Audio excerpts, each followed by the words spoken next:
last day of the craziest month any of us will ever remember, although April could be worse the way things are going.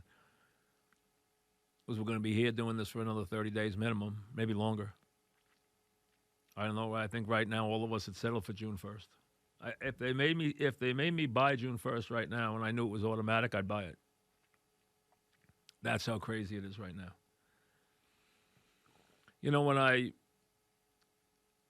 when I started to do this, when I left the everyday stuff and I agreed to do this gig on radio.com and then the half hour on Fan every day, I told you I was going to talk some politics because it interests me. And I told you that I would play it down the middle. I told you that there was a great need for that because I like to watch political commentary and I like to follow, especially presidential elections and the whole year that leads up to it. From the primaries right through the conventions, right through the whole ordeal of the fall, right up to the day of decision.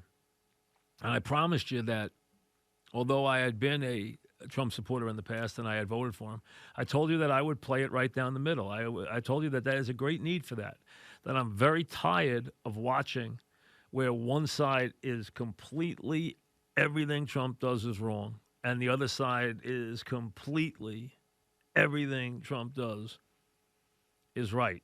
You can't watch Fox because it just insults your intelligence. You can't watch MSNBC because it insults your intelligence because they're both so heavy-handed trying to push an agenda that it just doesn't work. And even the other networks, none of them play it down the middle. Most come at you from the left, come at you, they either lean or are completely falling over left. And there's some that obviously come at you from the right. Nobody comes at you straight. And I promised that when I did it, and I wasn't going to do it every day, but when I did it, I would tell it to you straight. If it was a good day for the president, I'd tell you that. If it was a bad day for the president, I would tell you that. And I know that yesterday, and I'm telling you, this has really bothered me. I have sat here, and I have watched this stuff. We have all watched it. I've watched the 11 o'clock news with my wife every night. I've watched the morning stuff. I watch Squawk Box every morning religiously. I watch the halftime report on CNBC every day at 12, or most days. I watch Andrew do his press conference. I watch the president, except when he's on when he does it. Lately, he's been doing it when I've been on the air. Watch his press conference. And I've also watched as this thing has spun completely out of control. And I know I made a very impassioned plea yesterday. And I know that it's been used in a lot of places, especially at places because it was me, a Trump supporter, attacking Trump. And I wasn't attacking him. That wasn't my point. My point was to say that what's going on here has got to be rectified, that we are watching as this thing is just spiraling out of control. And we aren't doing enough. And we can't act like it's okay and that we're making great strides when we're not making great strides. I mean, this thing is going, it's flying now. Every day you turn it on, there's 35,000 new cases, and you got 200 more people dead in the metropolitan area. My friend texted me before that 65 people are dead in New Jersey today. I think there's already 200 dead in New York. This can't go on every day. This can't be okay. It's not okay.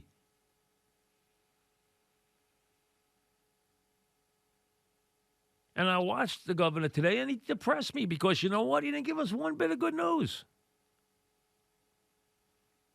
Talked about his brother having it, which is fine. We wish him well. But the bottom line is, it seems like he made the truest statement that anybody's made, and he's made a lot of true statements. He said, we have been behind this since day one. We have been behind this virus since day one, and we have. Read the Gates story. I put it up on my Twitter account. Okay? Gates has a story that he reprinted. Forget about whether the story is meant to be negative or not towards Trump. Forget about that. Read the facts in the story from the doctors. Read the facts from the CDC. Read the facts, and you'll see that we dropped the ball early on this thing. We weren't ready. We didn't have the test ready. We weren't ready. But we have to catch up now. Forget what happened in the past. Forget who's right or wrong. Because I'm going to tell you right now, if you're a Trump supporter and you don't want to be picked on right now, hey, if he doesn't get this turned around, he's not going to get reelected anyway. People are dying. Forget the economy. The economy is going to be such a disaster. It's going to take us a year, 2 years. You know how many businesses are going to go under? Starting with the post office, which he's going to have to bail out in 2 weeks.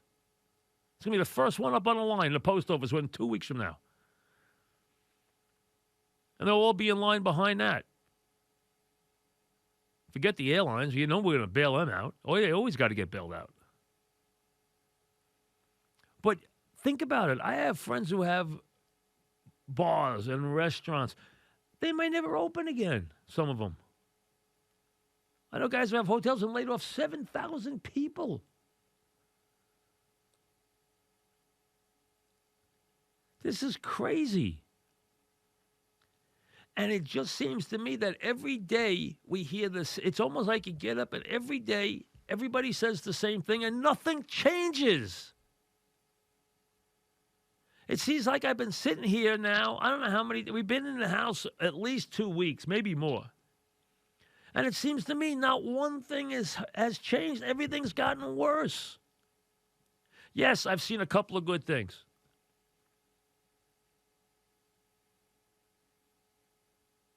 You know, I saw them build the Javits Center quickly. Where are those guys? The guys who built the Javits Center should be here, not for the Javits Center. They should be here every day. The military should be an enormous presence in New York right now. The National Guard should be an enormous presence in New York right now. We got cops sick? Get the National Guard in here. Get the military in here. Get the guys who set up the military supply lines. Get them in charge of the goods. Get them in charge of the masks and the ventilators. I don't care. They'll scour the world for them. Get them here. And when we fix this city, then send them to the next city because there's going to be other cities. You saw the guy today. He talked about the next hotspots. He talked about Miami. He talked about New Orleans. He was on TV talking about it this afternoon. You can tell by the temperatures in certain cities where it's going next. We're not going to be the last city, but you know what? We're going to have lost so many people. I mean, we're losing hundreds of people a day now in this town. How is that tolerable?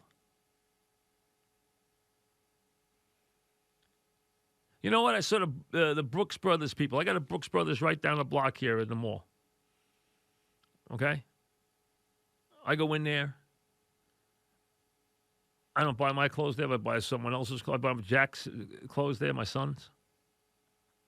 I buy some Christmas gifts there. They're now making masks instead of shirts. Good for them.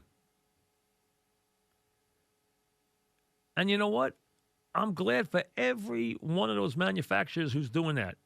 But you don't have to show up at the White House and get a pat on the back.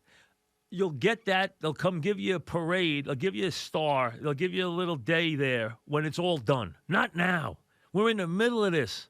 You don't stop in the middle of the game and take a bow. You do that when the game's over and you won. And right now, we're not winning. We're losing. We're behind 3 touchdowns in this thing, and it's getting worse. It's 3 touchdowns, and we can't protect our quarterback. And what Andrew said today is exactly right. We've been behind this thing from day one. And he said it's going to get worse. And I'm saying, how much worse can it get? The numbers are scary. Every day you look up, there's another 30,000 people have it, and another 1,000 people are dead. And 200 of them are in this town.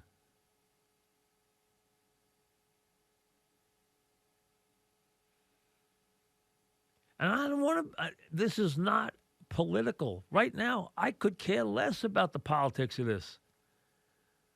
I don't want to see any more people die. I don't want to see anybody that I care about get it. You know what? I hope every day I wake up and there's some breakthrough with medicines or breakthrough with just some good news sooner or later somewhere. But to me, the crazy part is, well, we have all the tests we want. No one believes that. We all know we don't have all the tests we want. No one's seen enough tests yet. We all know that. You can't basically, you're telling people that everyone can get tested, and everyone goes to try and get tested, and they can't get tested. It's not true. And they all know it's not true.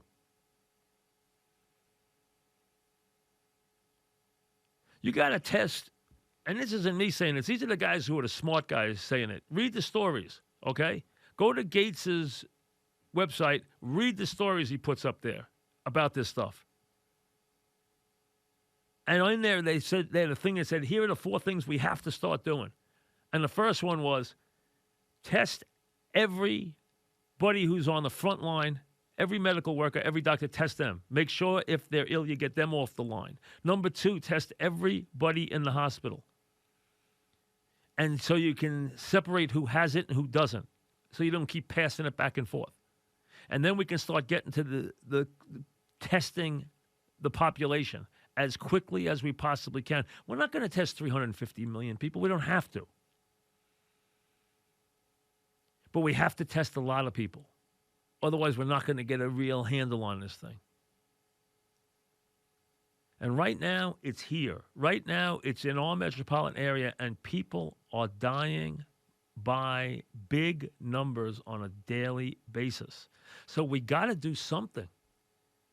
I want to wake up and see the military here in a big way. I want to see them unloading trucks of ventilators. I want to see them basically at those hospitals. I want to see them having testing lines where we have lines like we used to have those gas lines, where you got on that line, you were on it for hours, and you know what? You got tested. I want to see them passing out tests house to house, door to door, until we get enough people tested that we really make a difference. No, we're not going to test everybody. We understand that. Nobody thought we were going to test 350 million people. But we're going to test a lot of them. And it seems to me we don't have a sense of urgency with this thing. That's the thing.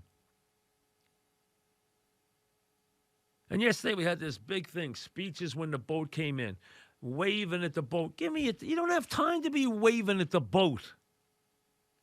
Yeah, the boat got here. That's great. Okay? Put them to work. We don't have time to be waving and having ceremonies. We're in the middle of a defeat here. We're getting clobbered. Everyone says this is like a war. It's not like a war. If it was like a war, we wouldn't be taking bows every day. And we wouldn't be, you got de Blasio that says waving at the boat. What the hell are you doing waving at the boat? Get back to work. There's no time for a photo. What was that for your next campaign? You have the waving at the boat? They didn't need to have people lined up. A friend of mine said they had 150 people there waving at the boat. You don't need anybody waving at the boat. Get the boat here and let them get to work. The boat's not here for a pleasure cruise. We got to get stuff done here. And I'm telling you, tell us what to do. We have nothing to do. I swear, I wish we had something we could do. I wish there was, I swear, you wish it could be more. I wish I knew how to manufacture something. I wish I could help. But there are people out there who do know how to help, who can create things, who do have factories and can manufacture. Get them going. Get the military involved. Get the military involved.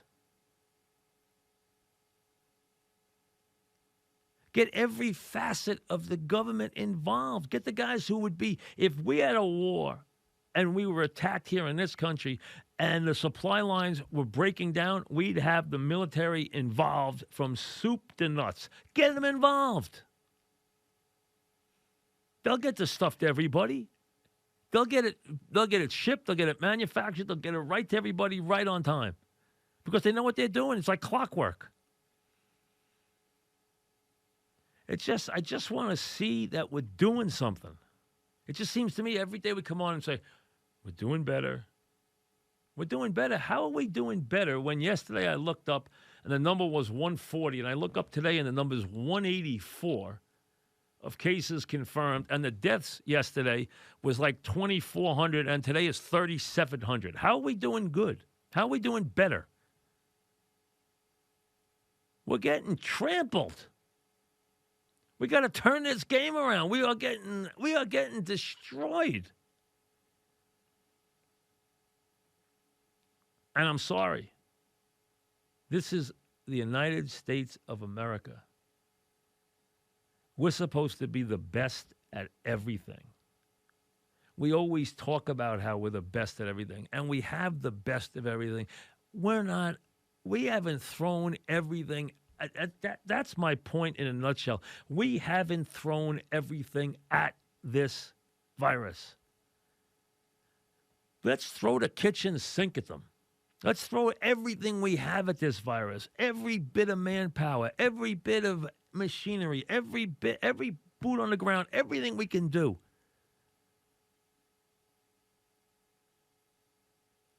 We can listen, if we want to find ventilators, we can find them. We want to build them, we can build them. We want to get masks, we'll get masks. We need anything we need, we can get. You know we can.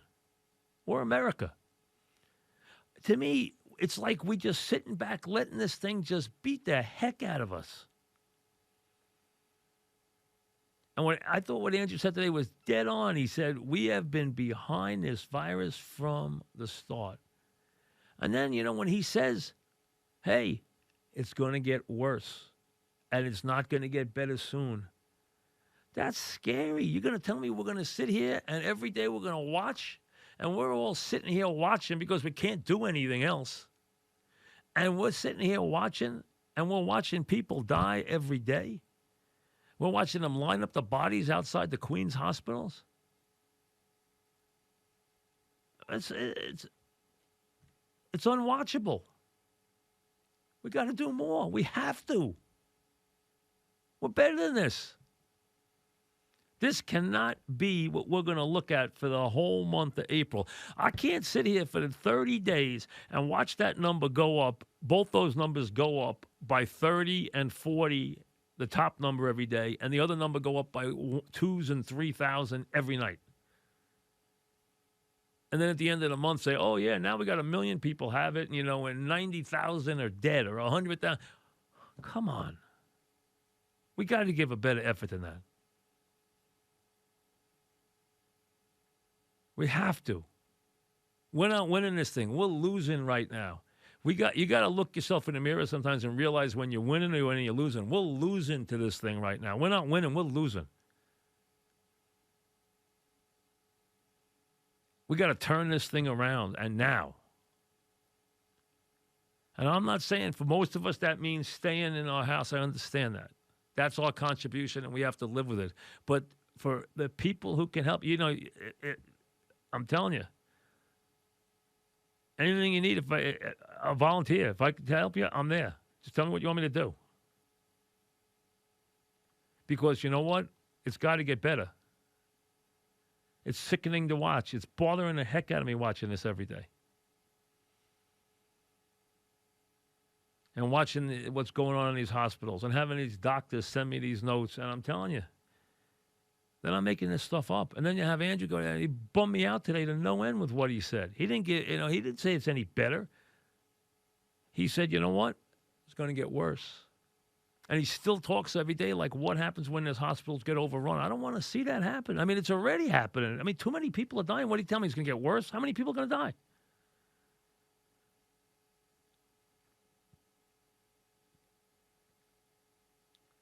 So, my point's not to attack the president. It's not. But the government can do better. He can do better. We all can do better. And time's now. Now. Let's do something. We got to have more we can throw at this thing than what we've thrown at it so far. We have to.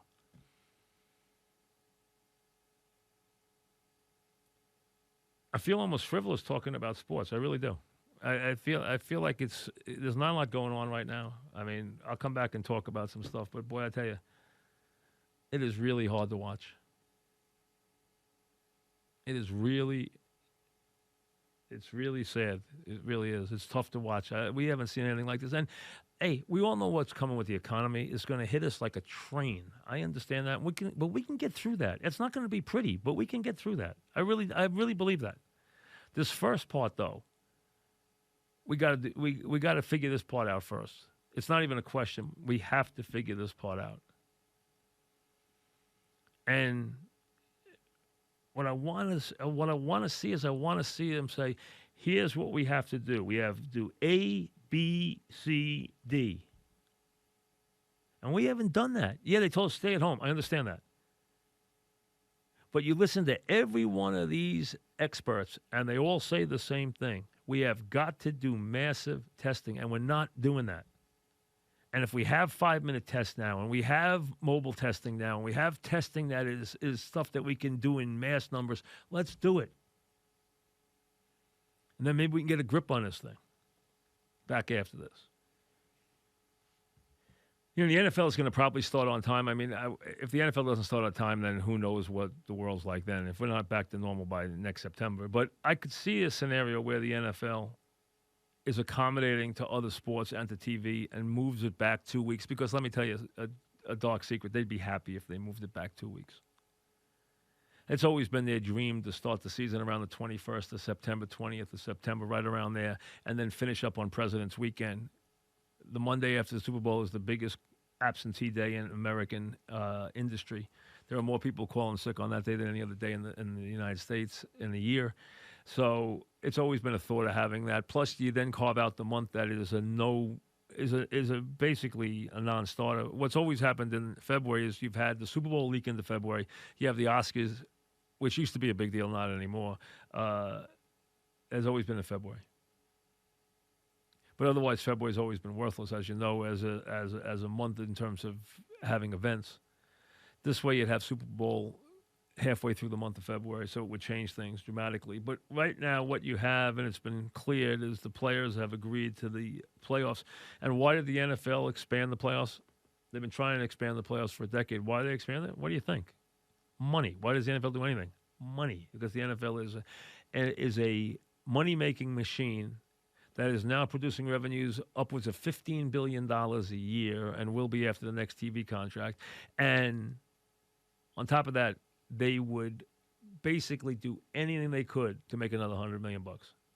And on this move to 14 teams, they will make about $150 million on the 2 extra wild card games. And that's what they are. They're extra wild card games. So here's the playoffs in the NFL, which is changing for the first time since 2000. 2000. First time they did this was we've had 12 teams since '89, so it's been since '89. So we had 8 teams from 70 to 77. We had 10 teams from 78 to 89, and we've had 12 teams since '89 to now. So now you're going to have 14 teams, 7 in the AFC, 7 in the NFC. Strange number, but here's how it works. 1 bye. And now the bye, where you used to have 2 byes, now the bye is a big deal because 1 bye gives you a big advantage. You're the only team that gets the extra week rest, but you're the only team that plays 1 game. The number 2 seeds have been very successful in recent years. They get a bye, they play 1 fewer game, and if they win 1 game on the road or the other team loses and they get the game in their building, they go on to the Super Bowl. A lot of number 2s have done well in recent years. Now, 7 teams from each conference. 3 games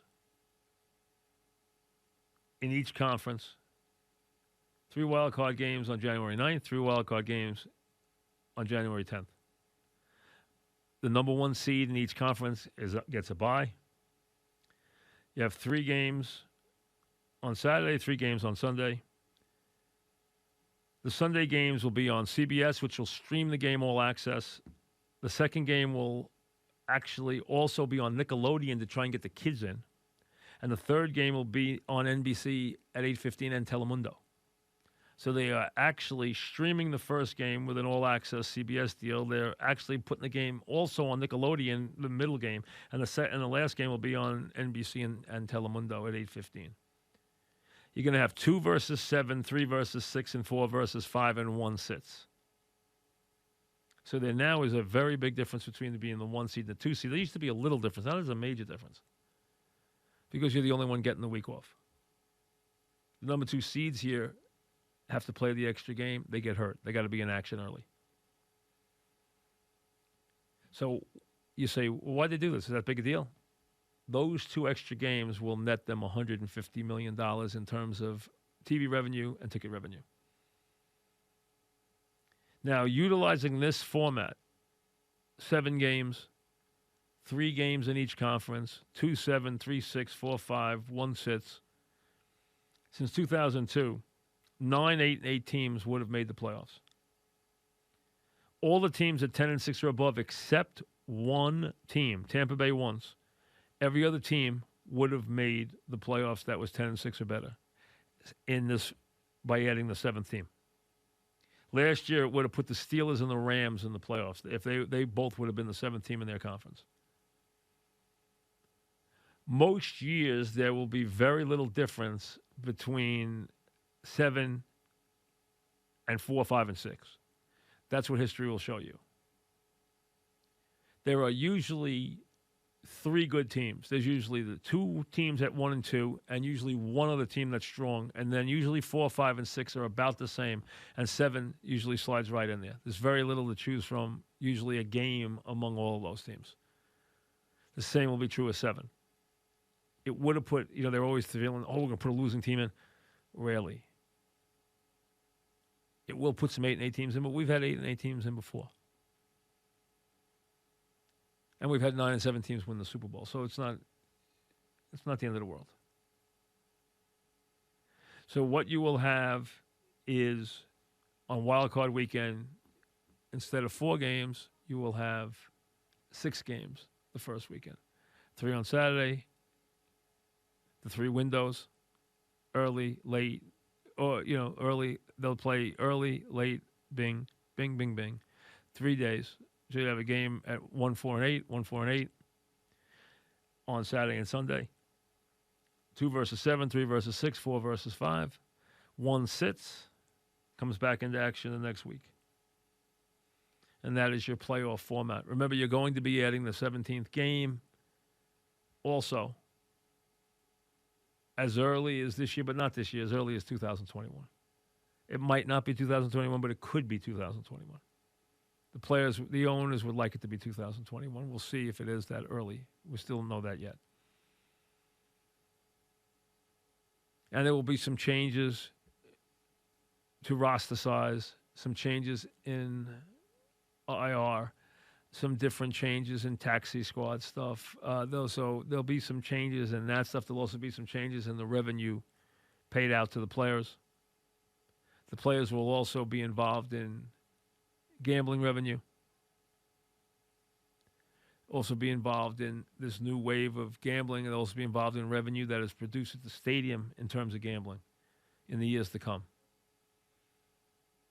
That stadium revenue, that is the gambling revenue that comes when the people are at the stadium, that money will also be shared by the players.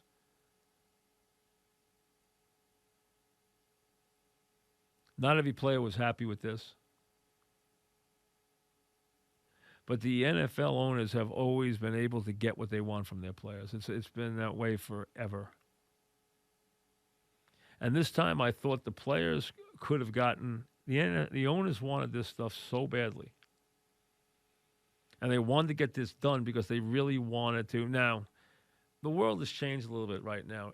Negotiating TV contracts in the next months, I think everyone's going to try and put that off for maybe even put it off for a year, because it's going to be, these networks right now and every broadcast entity is going to be hurting. They're really going to be hurting. They are hurting. Just like every other industry in America. There's no industry in America this side of Walmart, Amazon, the supermarkets, Kroger's, Whole Foods, Trader Joe's, Costco's, Domino's Pizza, the ones that are sending stuff to your house or loading up the supermarkets, they're doing well right now. Costco added a bunch of people. Walmart hired a bunch of people. Amazon hired 100,000 people. They're doing well. Every other industry in this country has been hit hard. Some of them have been absolutely flawed. The airlines, the hotels, the cruise ships, the bars, the restaurants, the small businesses, the post office, go down the line. There have been so many. The malls. And think about it. You don't go to the mall. The guy who pays a high rent in the mall for a shop can't pay the management team that runs the mall. The management team that runs the mall can't pay their nut to the money they borrowed.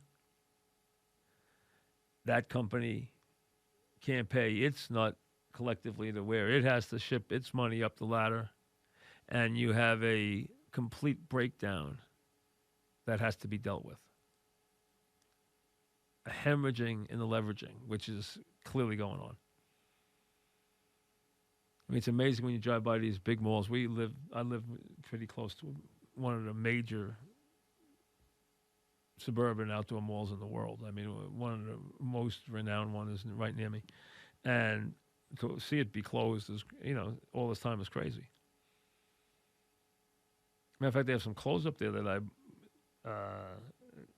got, and I haven't even been able to pick them up. They've been up there for a month. I haven't been able to pick up my dry cleaning for 2 weeks. I haven't needed it, really. I guess, I haven't had to go anywhere. But, I mean, my dry cleaning has been closed for 2 weeks. We live in a crazy, crazy place right now.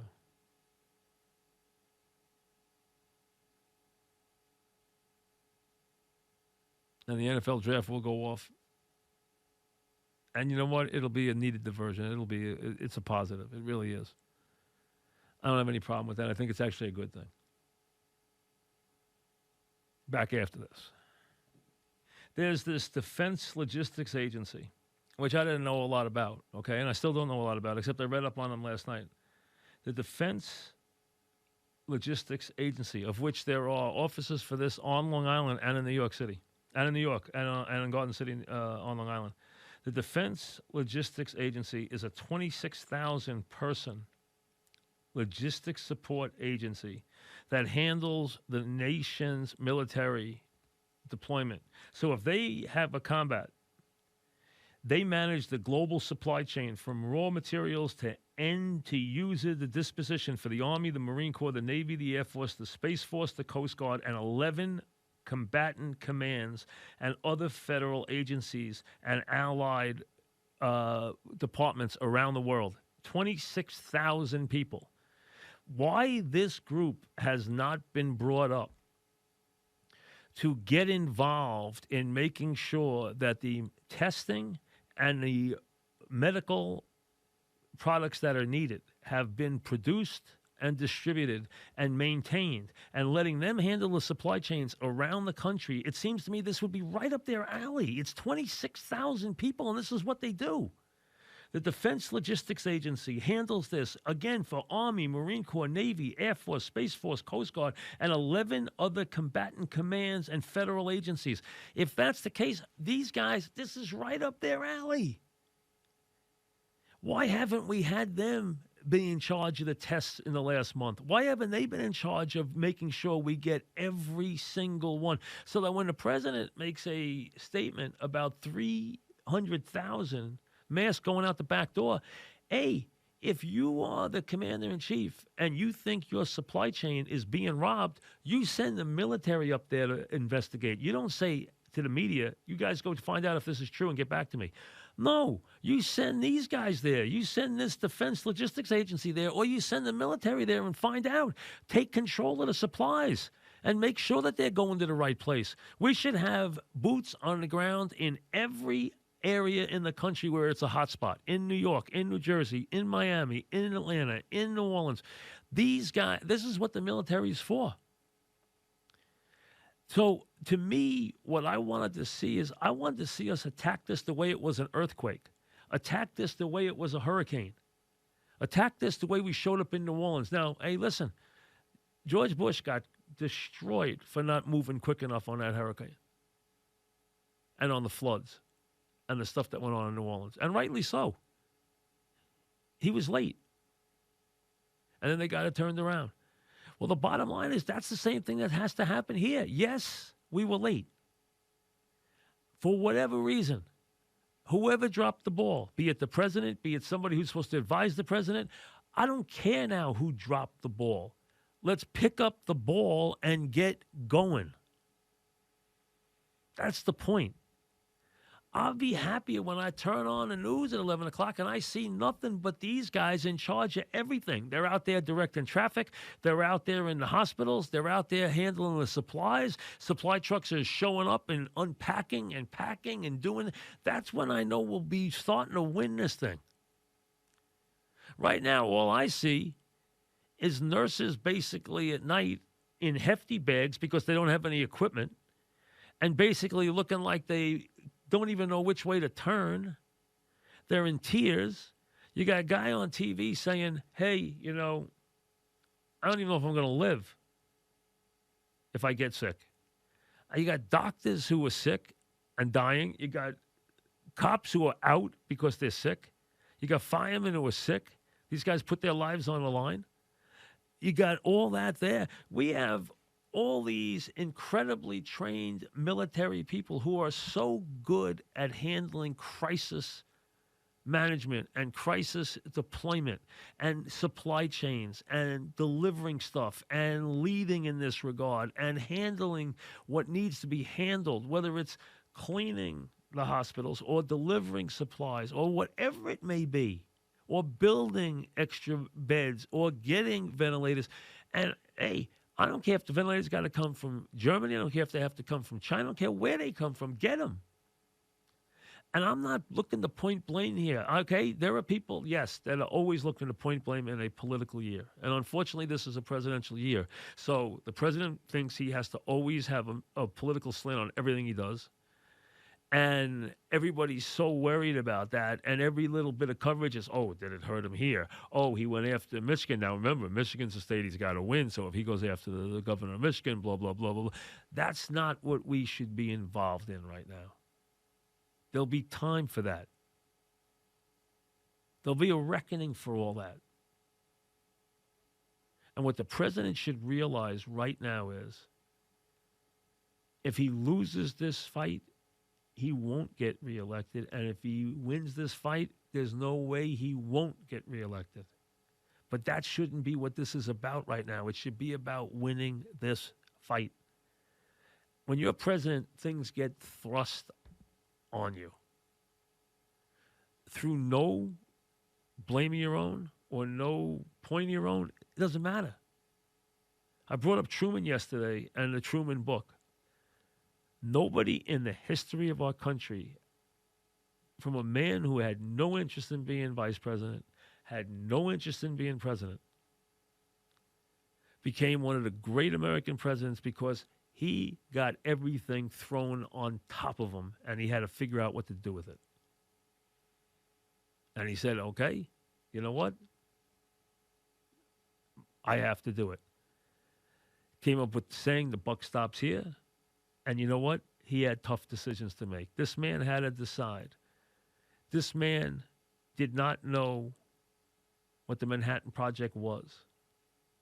He found out what it was, and then he had to decide whether he was going to have hundreds of thousands of more of our boys die in the war, or was he going to use a weapon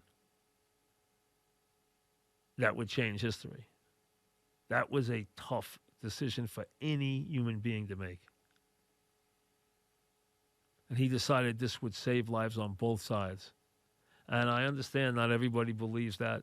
Okay, and we can debate whether it was right or wrong, and we can't debate that it didn't save lives because it definitely, on the American side, it saved a lot of lives. I understand people didn't want it used. I understand the whole. We could debate that. That's not the point. The point is, you have to make these decisions at a moment's notice as a president to save lives. You alone get to make these decisions. It comes down to one person. That's how we elect people. That doesn't mean they don't get recommendations. That doesn't mean they don't have people they rely on and decide what they hear and basically listen to the people, the military people, the advisors, the people who have an expertise in the area, and then make a decision. Just like the president the other day, he wanted badly because his buddies were telling him, hey, we're going to lose a fortune. We don't open this country up. And then he realized from Fauci and the other doctors, you can't open the country up yet. We haven't done a good job against this thing. It's gotten us by the tail. If you do it, we're going to lose a gazillion people. And he said, we can't open the country up yet. And he made the proper decision there. Now, it was not an hard decision to make. We know we couldn't open the country up yet. Mainly because we hadn't gotten done what we needed to get done in the time. Could we have gotten it done that time? It's not even worth debating now. It's over. What we need to do now is do everything we can possibly do to win this fight in the next 30 days. Everything we can do. And use every ounce of our resources, which means use these agencies, use the great talents of our military, not just to build a hospital, but to take charge of the supply chains, to be in charge. Say, you know what, the federal government, we're not going to have states bidding against each other. We're not going to have hospitals bidding against each other. We're not going to have people spending outrageous money trying to buy stuff on the black market where we now have the FBI arresting people because they're trying to gouge people who and sell them ventilators and black market masks and everything else. No. You know what? The military is in charge of every ounce of this stuff. The states back down and let the military handle it for all 50 states. And we'll get you what you need. And then when we don't need it in this state anymore, we'll move it to that state. And the same thing. We attack this state, and as they break out, because if we get behind the curve in each one of these states, listen to that Dr. Gottlieb, who's been on TV every morning. And he made the statement, and he's been big on this from the beginning, and he made the statement last night, and he's made it before. He said, if we get it in a handful of cities like New York at the same time, we will have a crisis the likes of which we've never imagined. We will have thousands upon thousands upon thousands of people dying by the day. He said if it overwhelms our system in 5 or 6 cities at the same time, and America, not every city in America has the hospitals that New York has, or Boston has, or Northern New Jersey has. New York has some of the best hospitals in the world. Boston has some of the best hospitals in the world. You have areas and cities where they don't have these kind of hospitals. You have rural areas where they're now getting attacked, but they don't have hardly any hospitals. What are they going to do?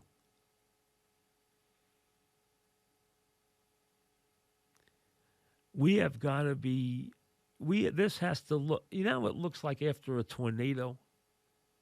And the military's gotten there, and the Red Cross has gotten there, and the Army Corps engineers have gotten there, and National Guard's gotten there, and they've taken over. Well, that's how this should look right now.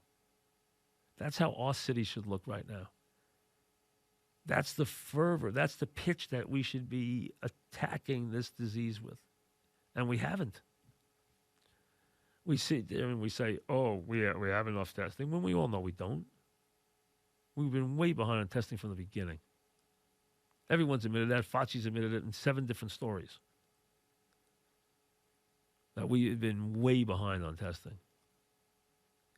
Hey, it's not about blame right now. It's about fixing it so that we don't have the numbers dying every night that we have now.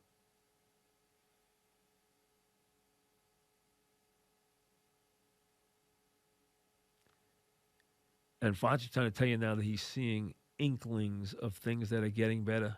You know what? I understand he wants to be positive. But you know what? We're not seeing it yet. Do I think it's helping? I think common sense is it's helping. That it would be worse if we were all out doing what we normally do, that more people would die. I totally agree with that. But we have to be doing better in the areas where it is just out of control, like New York and New Jersey right now. And what's coming in New Orleans and Detroit and Miami and wherever else it's going to hit. We'll come back on the Fan after this. Mike's on. He's ready to go. On the Fan. New York Sports Radio. Mike's on. Mike's on. He'll get you the sports any way that he can. It's Mike Francesa on the Fan. Sports Radio 66 and 101.9 FM. WFAN. We come to you on this Tuesday evening on the last day of March. Brought to you by Casamigos Tequila, as always. Brought to you by those who drink it. Be with you until 6:30 on the Fan, on radio.com. As we say goodbye to a March that none of us will forget and look into an April that is going to look a lot like March. It really is. And listen, let's be honest. All right, we have to fight some boredom. All right, it's different than we've ever faced, but let's be honest. They're not asking us to do any heavy lifting. They're asking us to stay home. They let us go to the grocery store. The thing we have to do is figure out how to amuse ourselves when we're not working. We get to do some broadcasting every day. Yeah, I understand we all miss sports. But you know what? It can be a whole lot worse. And our biggest job is to make sure we don't get sick. That's really the biggest thing we have to do right now is just make sure we don't add to the to society's problems, to our cities or our communities' problems by getting sick and becoming another person for them to have to take care of. That's our main, for most of us, that's our main objective right now. And I just saw, while I was waiting to come on at the top of the hour, I just saw Fauci speak, the president speaking, Pence is speaking right now. Listen, I think Pence has worked very hard on this. I think he's very orderly. He just wish he would stop trying to kiss the president's rear end all the time and just let that go, because nobody wants to hear that right now. Just let it go, okay? And stop with how, he got it from the beginning. We all know he had a bad start to this thing. We all know that, okay? It's not a secret. It's not going to fix it. Fix it now. Now, some of the stuff that you wanted 3 weeks ago is starting to happen, which is a positive, because better late than never works. FEMA's involved. The National Guard's involved. That should have happened 3 weeks ago. This logistics agency of 26,000 people in Virginia, which has offices in Garden City and in metropolitan area, should have been involved. This is what they do. Should have been involved from the first day. And Fauci just said, and he obviously is the guy on this and knows more about it than all of us put together, but he also said what we all need to do is continue to stay home, continue to make sure we stop the spread. But he said also fight this with all the intensity and force that we can. That's what I've been screaming about for 2 weeks. That's what we need our country to do. Fight this with all the intensity and force that we possibly can. Throw everything we have at this thing. And then let the chips fall where they may, but we haven't done that. We know we've been behind on the testing. Even Fauci admitted we've been behind on the testing. We've tested 1 million tests now, is the number they give us. It's not nearly enough. I understand getting people in this country where freedom is an enormous part of who we are. We're 50 states, but the states don't matter. People travel freely within, from state to state all the time in every mode of transportation. So shutting down this country is almost impossible. I understand that. We've done a better job in that. And where I live, I am stunned how well we've done shutting down, where you don't see people out. You see them walking. You might see them at the grocery store, but you don't see them taking advantage. You did see that in New Orleans, and they're paying mightily for what they did at Mardi Gras. You saw that on the beach in Florida, and they're paying mightily for that now. I told you the first couple of days where New York was already a hot spot, and I told you that a couple of weeks ago somebody had told me in law enforcement that Queens was going to be a hot spot. He said, my understanding is Queens is going to be just unbelievable, which was completely right. So I called the doctors that I know, and I said, Doc, you think you should be here or be in Palm Beach where we have a house? I said, there's no cases there. None. And he said, stay here. I said, really? He said, stay here. One of the biggest reasons why is because obviously I have a lot of doctor friends here, and if I ever needed them, God forbid, they would be there for me. But the biggest reason, and some hospitals that I have been involved with for years, but he said, Florida will catch up. You watch. He was right. Now, nothing is on the level of New York yet, but Florida is catching up, and Miami's catching up enormously. And there are more cases in Palm Beach where I have a home than there are where I live right now in Nassau County. There are more cases there than there are here.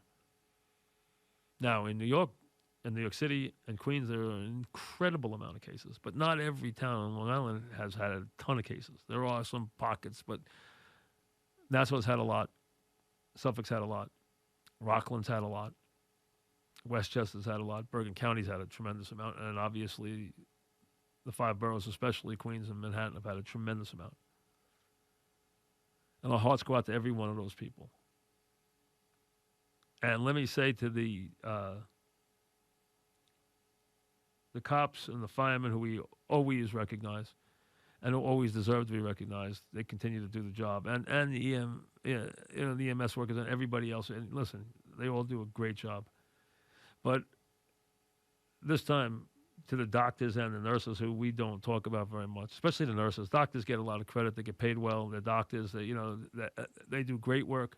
They do God's work, but they're taken care of. The nurses do an incredible amount of work and aren't recognized. And are asked to double shift and do all this stuff and stay away from their families and everything else and be on their feet for 14 or 16 hours a day. And so God bless all of them and thank you for all that they do. So to recognize the nurses in these hospitals who do an incredible job and who have put themselves in harm's way here and who are obviously, doing an incredible amount of work.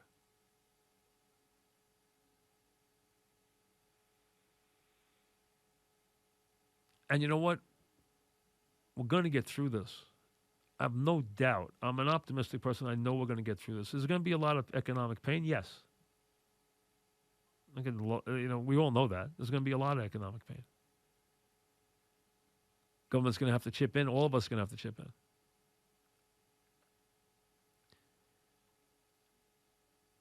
in. And there are still some bad days ahead, and these next couple of weeks are going to get scary, and we're going to lose way too many people.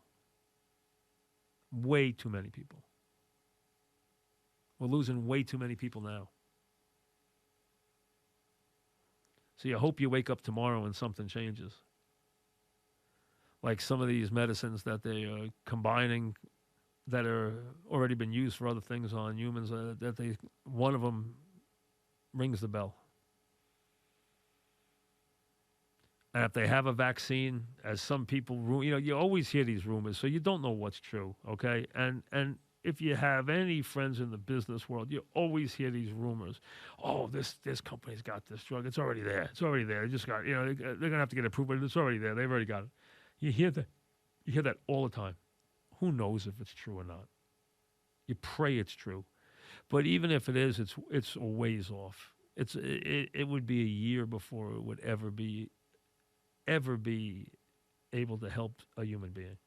Not the case of the drugs that have been used for other things, be it the Z-Pak or the arthritic medicine or even the malaria medicine, who there's already a couple of doctors, a couple of very acknowledged genius doctors who have been brilliant in their careers, have already said doesn't work.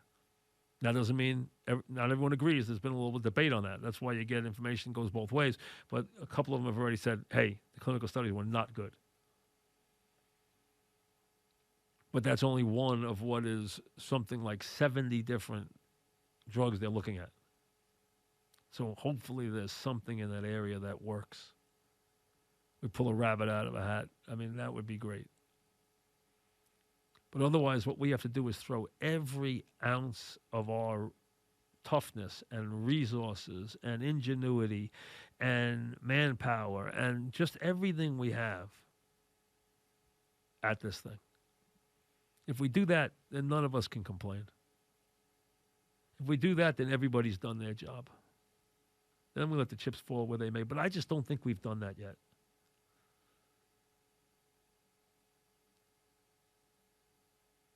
And until we do that, I just think it's very hard for us to sit here and watch these people die in our neighborhood and in our backyards.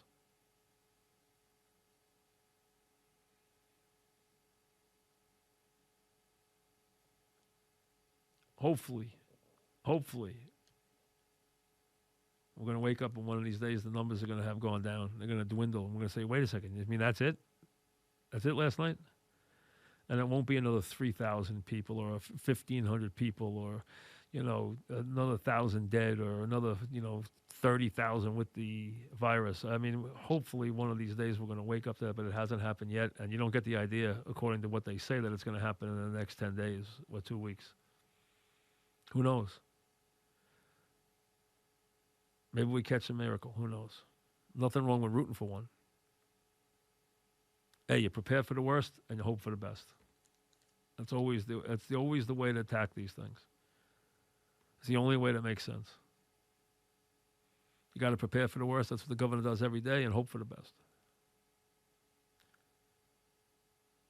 If you want, we'll squeeze a couple of calls in before we say goodbye tonight. So if you want to get on board, go ahead. I'll take a couple. If you want to get involved, right after these messages.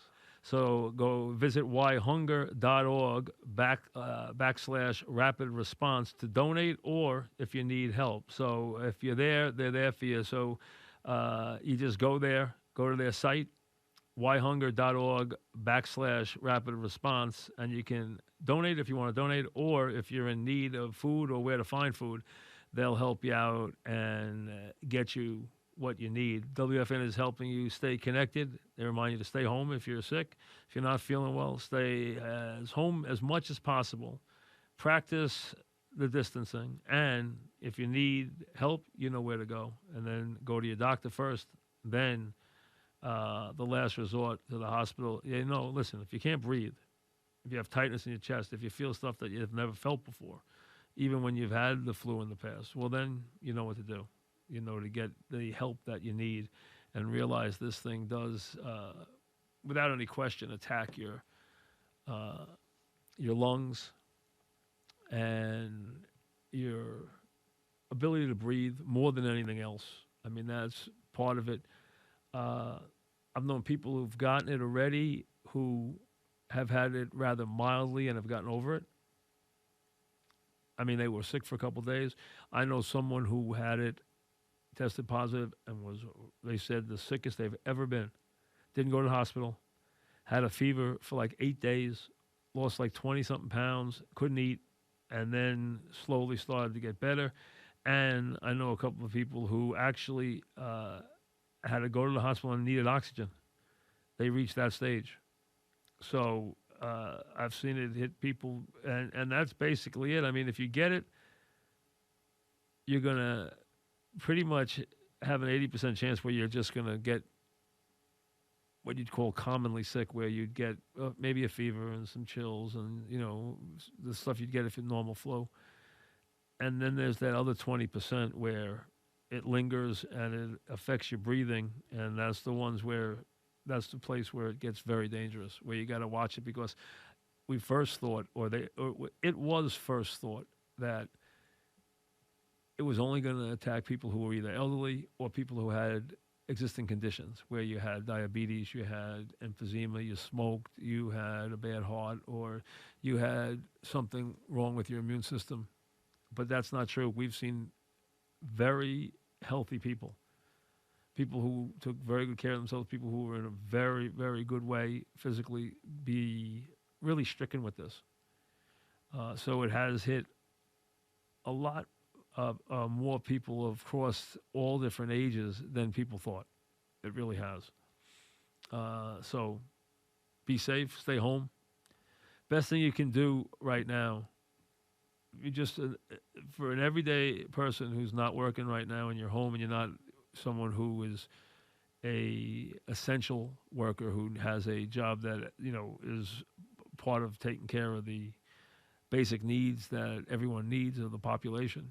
If you're not involved in that way, the best thing you can do is stay home and not become another person that the hospital system needs to take care of.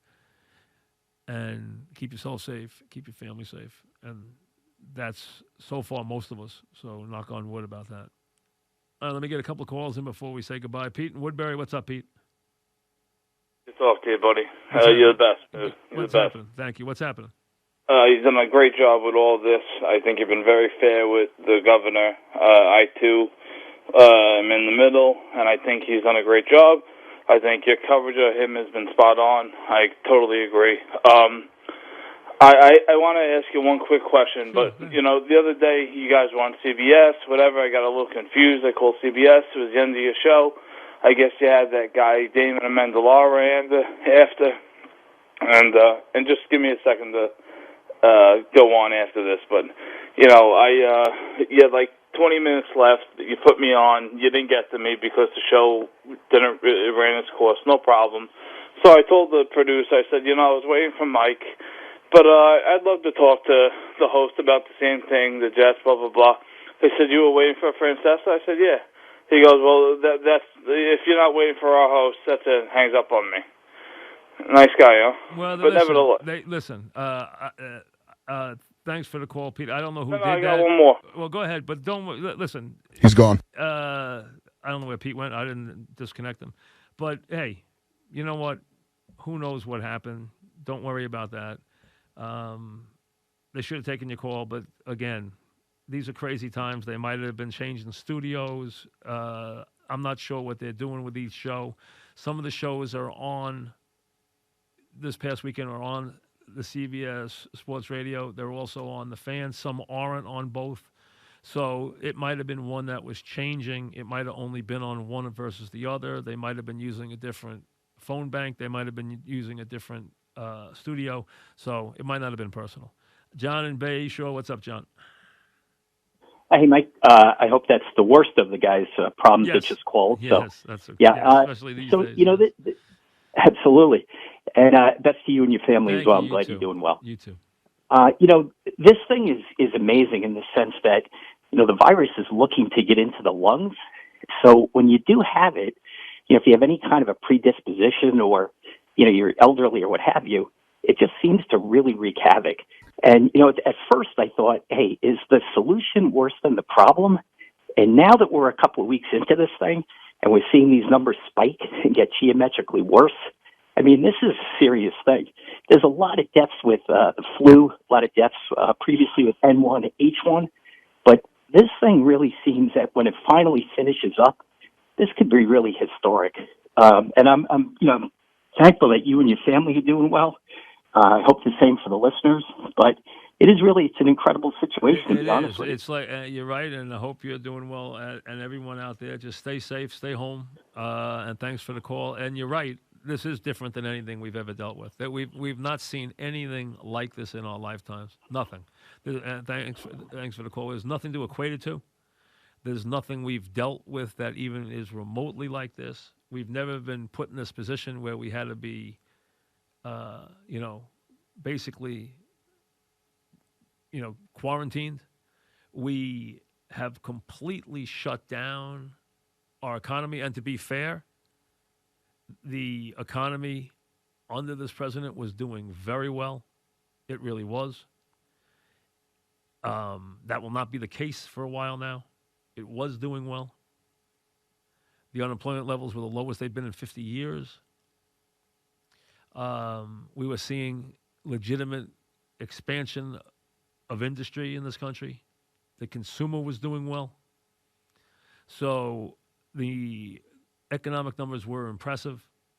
Now we completely put a halt, and this is going, with each passing week, is going to do incredible damage to our economy. But right now, until we see that we have got the first part under control, the economy doesn't even register. We'll get to that. This has now reached the point where we have got to stop people from dying. And then we'll get to the economy. And listen, the economy is going to be a hardship, and we're going to lose a lot of businesses, and we're going to have to support businesses. We're going to have the government prop up industries and businesses. We're going to have to help some of our friends. We're going to have to do a lot of different things. We'll do that. We'll all get it done. We'll get the economy back. It might not take a week. It might not take a year. Whatever it takes, we'll get it done. But first, we have to get to the point where we are not losing people anymore, and where people can feel the first phase of this will be to stop the rapid deaths. The second phase of this will be to have the population believe that they, if they get it, can go to the hospital and be taken care of. Right now, they don't know that. Right now, they're not sure they're going to get a hospital bed or a ventilator or oxygen if they get there. And if we're in a place where you have to choose to who you're going to keep alive, then we are in a place where nobody wants to be. Because those doctors don't want to play God. They don't want to decide, oh, I have to look at this guy, see how old he is, see how healthy he is, and decide which one of these two people I'm keeping alive. They don't want any part of that. And this is America. That should not happen in our world and in our culture, in our civilization, in our society, with our medical advancements. That should never happen. Never happen. And we have got to stop that. And we have to use every resource we have to stop that. Then we'll attack the second part, which is the economy. And listen, you're going to hear about businesses failing. You're going to hear about people who don't have any money. We have to rush that money out. 3 weeks is too long. They need to get that money out now. They got the bill done. It took a little longer than it should have. They got the bill done. Now get the money out to people. That is a relief package. That is not a stimulus package. They're not trying to stimulate the economy. They're trying to give people relief that they need. There's other things they should do. I'll talk about a couple of those tomorrow. We have an incredible number of baby boomers in this country. We have an incredible number of people who have built up a lot of money in their 401ks and in their defined benefit plans. That money should be utilized penalty-free and tax-free this year to restart the economy, to restart American businesses. We could talk more about that tomorrow. 6:30, excuse me. As we approach 6:30, time for us to hit the road. Casamigos Tequila. Again, brought you the program as it does each and every night, brought to you by those who drink it. Stay safe. Hopefully it's a better morning when we wake up tomorrow. We'll see you then. So are you the type of guy